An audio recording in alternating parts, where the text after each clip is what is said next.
नमस्कार, आप देख रहे हैं एनएमएफ न्यूज। आपके साथ मैं हूं नम्रता चौधरी। लोकसभा चुनाव चल रहे हैं, 2 चरणों का मतदान हो चुका है और ऐसे में देश के प्रधानमंत्री नरेंद्र मोदी भी फ्रंट फुट पर आकर कई ऐसे बयान दे रहे हैं जिसके कई मायने निकाले जा रहे हैं। मीडिया से लेकर सोशल मीडिया तक पर इसकी चर्चा हो रही है। मसलन उनका एक बयान सामने आया था, अभी हाल ही की बात है, जिसमें उन्होंने मुसलमानों का जिक्र करते हुए अगली लाइन में घुसपैठिया कह दिया था और फिर 5-6 बच्चे जिनके होते हैं, क्या संपत्ति उनमें बांट दी जाए, इस तरीके का उन्होंने जिक्र किया था। वो बयान पहले मैं आपको सुनवा देती हूं। और पहले जब उनकी सरकार थी, उन्होंने कहा था कि देश की संपत्ति पर पहला अधिकार मुसलमानों का है। इसका मतलब ये संपत्ति इकट्ठी करके किसको बांटेंगे? जिनके ज्यादा बच्चे हैं उनको बांटेंगे। घुसपैठियों को बांटेंगे। क्या आपकी मेहनत की कमाई का पैसा घुसपैठियों को दिया जाएगा? आपको मंजूर है? ये कांग्रेस का मैनिफेस्टो कह रहा है। अब इस बयान के बाद एक और बयान नरेंद्र मोदी का सामने आया है, जिसमें उन्होंने दलालों का जिक्र किया और उन्होंने कहा कि पहले दलालों के लिए सालों साल होटल्स बुक रहते थे, हमने स्वच्छता अभियान चलाया।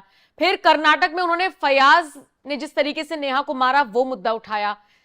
पंकज प्रसून से समझेंगे कि ये जो फ्रंट फुट पर आकर नरेंद्र मोदी खेल रहे हैं, इसका फायदा और नुकसान किस तरीके से चुनावों में होने के आसार हैं? देखिए, फ्रंट फुट पे खेलना क्या होता है? राहुल गांधी फ्रंट फुट पे खेल रहे हैं। कल ही तो उन्होंने कहा कि इस देश के राजा महाराजाओं ने क्या कुछ किया। मैं उस बयान पे नहीं जाना चाहता, बहुत आपत्तिजनक बयान है। इस देश के राजपूत राजाओं के बारे में वो कह रहे हैं कि बहु बेटियों को दे देते थे, या फिर ये कह रहे थे। अब किसी राजपूत का सेंटिमेंट्स हर्ट नहीं हो रहा है। मैं चाहता हूं कि वो बयान सुनाए राहुल गांधी का। राजाओं महाराजाओं का राज था, जो भी वो चाहते थे कर देते थे। किसी की जमीन चाहिए होती थी, उठा के ले जाते थे। ರಾಜರು ಮಹಾರಾಜರು ಮತ್ತು ಶಕ್ತಿಶಾಲಿಗಳು ಅವರಿಗೆ ಬೇಕಾದಂತೆ ರಾಜ್ಯಭಾರ ಮಾಡ್ತಾ ಇದ್ರು ಮತ್ತು ಯಾರ ಭೂಮಿಯನ್ನು ಬೇಕಾದರೂ ಕಿತ್ಕೊಳ್ತಾ ಇದ್ರು। कांग्रेस पार्टी और हमारे कार्यकर्ताओं ने देश की जनता के साथ मिलकर आजादी प्राप्त की, लोकतंत्र लाए और संविधान देश को दिलवाया। और बताइए, ये जितने जो संगठन बना बना के पुरुषोत्तम रूपाला पे, जबकि वो बार बार बेचारे माफी मांग रहे हैं, हाथ जोड़ के माफी मांग रहे हैं, ये कर रहे हैं, फिर भी इनका जो हर्ट सेंटिमेंट से रिकवर हो ही नहीं रहा। और राहुल गांधी पे एक संगठन कोई कुछ बोला हो, जबकि जितनी विभत्स तरीके से राहुल गांधी ने कहा है, इसने नहीं कहा।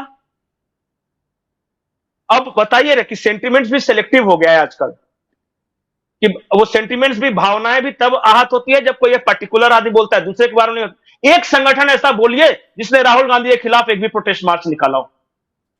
और कितनी गंदी बात कही राहुल गांधी ने। खैर, मैं बात कर रहा था नरेंद्र मोदी जी के बयान पे। उन्होंने क्या कहा कि कांग्रेस ने अपने घोषणा पत्र में यह कहा है कि जो भी देश की संपत्ति है उसको लेंगे, एससी, एसटी, ओबीसी वगैरह का आर्थिक सर्वे कराया जाएगा और देखा जाएगा किसके पास ज्यादा पैसा है और फिर माइनॉरिटीज में बांट दिया जाएगा। नरेंद्र मोदी यह कह रहे कि माइनॉरिटीज में किसे बांटा जाएगा? जैनों को, क्योंकि अडानी जैन है, उनको तो देंगे नहीं, उनसे तो आप लेने के चक्कर में हैं। पारसियों को, टाटा वगैरह को तो आपकी जरूरत है नहीं। सिखों को, सिख ऐसा स्वाभिमानी कौम जिसमें आप भिखारी नहीं पाएंगे, मेहनत से जीने वाला, किसको देना है माइनॉरिटीज में? आप स्पष्ट कीजिए। और माइनॉरिटीज में कौन? भारत के मुसलमानों को, जो यहां रह रहे हैं, जो खानदानी लोग हैं, किसको देना है?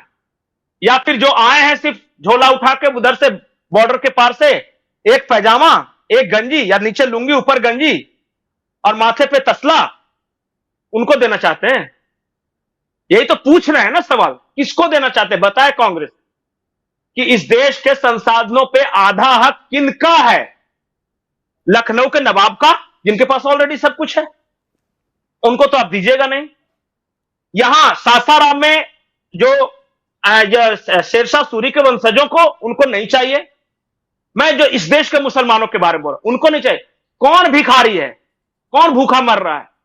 किसको देना है? बताए ना, आंसर दे दे कि हम किन मुसलमानों को देना चाहते हैं। दूसरी बात, एक बहुत महत्वपूर्ण बात कही है अगर आपके पास 2-3 मिनट है तो मैं समझा दूंगा उस चीज को। दिल्ली में रहने वाला हर पत्रकार जानता है कि लुटियंस दिल्ली के बंगले गुलजार रहा करते थे। सिर्फ नागर्स, ये क्वात्रोचीज, इस तरह का सिर्फ नाम लिखा रहता था बंगलों पे, और रात रात भर पार्टियां चला करती थी, और उसमें बड़े बड़े पत्रकार, बड़े बड़े नेता, ये सब बस रात भर महंगी वाइन वगैरह चला करा करती। वो बंगले थे डिफेंस दलालों के, और भारत का एक भी ऐसा डील नहीं होता था, डिफेंस डील, जिसमें दलाल नहीं हो। वो फोर्स में फंसे, टेट्रा ट्रक में फंसे थे ना, वो फोर्स राजीव गांधी, और टेट्रा ट्रक अभी लास्ट मनमोहन सिंह। मैंने शुरू बीच में इसलिए फर्स्ट और लास्ट बताया। और कौन थे नागर्स, कौन से ये क्वात्रोची कौन था? ये सब डिफेंस दलाल थे। तो इस देश में एक गोली भी खुद से नहीं बनाते थे। AK-47 की गोली भी मंगानी हो ना तो विदेश से, बीच में कमीशन, कट मनी। और कट मनी सिर्फ ऐसा नहीं था कि दलाल ही कमाते, दलाल कमाते थे तो देते भी थे।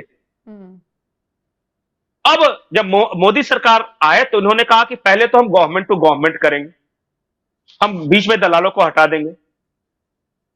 राफेल हुआ, सरकार से सरकार ने बात की।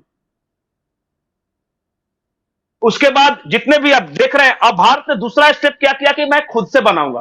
बोले कि आर्मी का जूता, बूट और AK-47 की गोली इतना बड़ा देश नहीं बना सकता क्या? इन्हें हंगामा शुरू कर दिया कि देखिए बेच डाला, HAL को बेच डाला, हिंदुस्तान एरोनॉटिक्स लिमिटेड को बेच डाला। बाद में पता चला है कि अपने स्थापना के बाद पहली बार हिंदुस्तान एरोनॉटिक्स लिमिटेड फायदे में आया है। नैरेटिव, राफेल में दलाली हो गई, घपला हो गया जी, बिक गया जी, ये हो गया, वो हो गया, और कुछ नहीं मिला तो फ्रांस के एक पत्रकार को पकड़ के वहां से एक आर्टिकल छपवा के नाचने लगे। देखिए फ्रांस के पत्रकार ने कहा है। बाद में पता चला, जांच हुई, वो पत्रकार झूठा था। हमारे यहां कोई विदेशी कुछ बात लिख देना तो उसको बहुत इन लोग मानते हैं, बस बाइबल में लिखी हुई चीज है, विदेशी बोला है तो सही बोला होगा। तो अब बताइए कि ये अब क्या हुआ कि वो दलाल भूखे मरने लगे।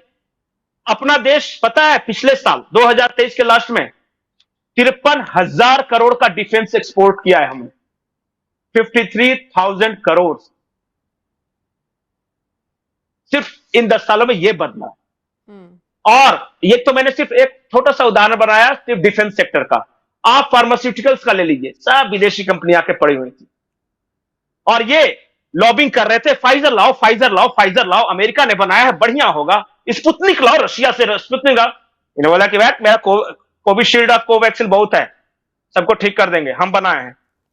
तो देखिए जी, मोदी जी तो मार रहे हैं, लोग तड़प रहे हैं, फाइजर नहीं ला रहे हैं, लोग तड़प रहे हैं, स्पुतनिक नहीं ला रहे हैं। पता चला कि हमने बनाया भी और दुनिया के 80 गरीब देशों को मुफ्त में दिया भी। अब बताइए वो दलाल जो मंगवाते थे बीच में कमीशन लेकर, उनका क्या होगा? इसलिए खाली हुए हैं दिल्ली के बंगले और होटल्स। और तीसरा, हमारी बिरादरी। अब आपको यकीन नहीं होगा कि आपने भी देखा होगा, जब आप पढ़ती होंगी, एक ड्राइवर रखा करते थे व्हाइट हैट वैट के साथ, शाम को 6-7 बजे फ्रेश होकर निकलते थे, उनकी गाड़ी लगती थी लुटियंस बंगलों में। और अहमद पटेल साहब, ये मंत्री नीरा राडिया, ये सब व्यवस्था देखती थी कि आपको मैम कुछ की कमी तो नहीं है ना, सब कुछ है, म्यूजिक अच्छा है, डांस अच्छा है, yes everything is all right. Deal होती थी कि मिनिस्टर कौन बनेगा, इंफॉर्मेशन टेक्नोलॉजी मिनिस्टर कौन बनेगा, और पूरा राडिया टेप आया हुआ है, पब्लिक है वो, आज भी यूट्यूब पे राडिया टेप पढ़ लीजिए। अमर सिंह अलग किसी के लिए डील कर रहे हैं, ये नीरा राडिया किसी अलग डील कर, ये बरखा दत्त अलग कर रहे हैं, ये प्रभु चावला किसी के लिए बात कर रहे हैं। ये सारा सार्वजनिक है, मैं अपनी ओर से कहूं, आज भी यूट्यूब पे पड़ा हुआ है। अब इनकी हालत क्या हो गई कि मोदी जी विदेश जाते तो इनको ले नहीं जाते हैं। पहले मनमोहन सिंह अपने फ्लाइट में ले जाते थे, जब भर खाते थे, पीते थे, और वापस आते वक्त प्रेस कॉन्फ्रेंस होता था, उसी फ्लाइट में मनमोहन सिंह को गरिया देते थे। इतनी शक्तिशाली थे ये, क्योंकि मेरा कॉन्टेक्ट सीधे सोनिया मैडम के पास है। आएंगे वहां सोनिया मैडम के और प्रियंका जी का इंटरव्यू लेंगे, मैडम आपको खाने में क्या पसंद है? तो मैं तो अपने हाथों से बना हुआ अंगूर की मिठाई खाती हूं, यही इंटरव्यू हुआ करते थे। अब ये सब बंद, मोदी किसी को ले नहीं जाते, मुफ्त की दारू बंद है, डिफेंस दलालों के यहां कोई चक्कर है नहीं, जो फार्मास्यूटिकल्स कंपनी वो पार्टी देती नहीं। तो ये क्या किए हैं, अब बेचारे दिल्ली के प्रेस क्लब में बैठ के 2 पैग लेते हैं, खूब मोदी को गरियाते हैं कि ऐसा कोई सरकार चलता है, लोकतंत्र खतरे में है जी। मैंने कहा कि दारू बंद है, इससे लोकतंत्र खतरे में, और कोई कारण नहीं। इनका लोकतंत्र खतरे में क्यों है कि बड़े बड़े चैनलों के हेड हुआ करते थे, सबने इन्हें धक्के मार के निकाल दिया। आपका यूट्यूब लेके मेरठ बागपत के गन्नों के खेते में किसान भाइयों आप नाराज है ना, बताइए। तो बोले नहीं जी नाराज है, शक्कर का तो दाम मिल रहा है। तो नहीं, आप बोलिए नाराज है, नहीं तो नहीं चलाएंगे। यही लोकतंत्र खतरे में है इन लोगों का। गमछा डाल के रोड पे ले आया मोदी जी ने। ठीक है। कहां वो डिफेंस दलालों के पार्टियां, कहां बागपत का वो खेत, एक गिलास गन्ने का रस से ज्यादा कोई पिलाता नहीं इनको। तो लोकतंत्र तो खतरे में है ही इनका। ठीक है तो डिफेंस दलाल, फार्मास्यूटिकल्स दलाल, ये पत्रकार, कुछ बुद्धिजीवी, एनजीओ चलाने वाले, ये सारे भरे रहते थे दिल्ली में। इनकी दुकानें बंद हुई हैं और इसलिए इनका लोकतंत्र खतरे में है। आम आदमी तो जैसे जी रहा था जी रहा है जी आज भी। वो तो जैसे उसकी जिंदगी तब थी अब है। अब उल्टा और मोदी डाल देते हैं खाते में किसानों के, मस्त है। वृद्धा पेंशन आ जाता है, 5 लाख तक इलाज फ्री हो जाता है, घर बना के दे दिया, शौचालय दे दिया, कोई टेंशन नहीं। और जो कमी थोड़ा बहुत हो जाता है, अनाज देते हैं 5-7 किलो।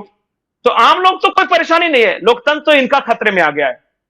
उन परिवारों का लोकतंत्र खतरे में, उन दलालों का लोकतंत्र खतरे में, उन बड़े पत्रकारों का और उन एनजीओ चलाने वालों का, इन सब का लोकतंत्र खतरे में है। और यही सब ज्यादा शोर कर रहे हैं। गरीब का लोकतंत्र कहां खतरे में है, वो तो जैसे पहले थे वैसे जी रहे हैं। ठीक है, शुक्रिया पंकज जी ये जानकारी देने के लिए। और जितने भी दर्शकों ने इस वीडियो को देखा, कि आपको लगता है ये सारी चीजें तब में और अब में ये फर्क आया है? कमेंट सेक्शन में अपनी राय हमें जरूर दीजिएगा। नमस्कार।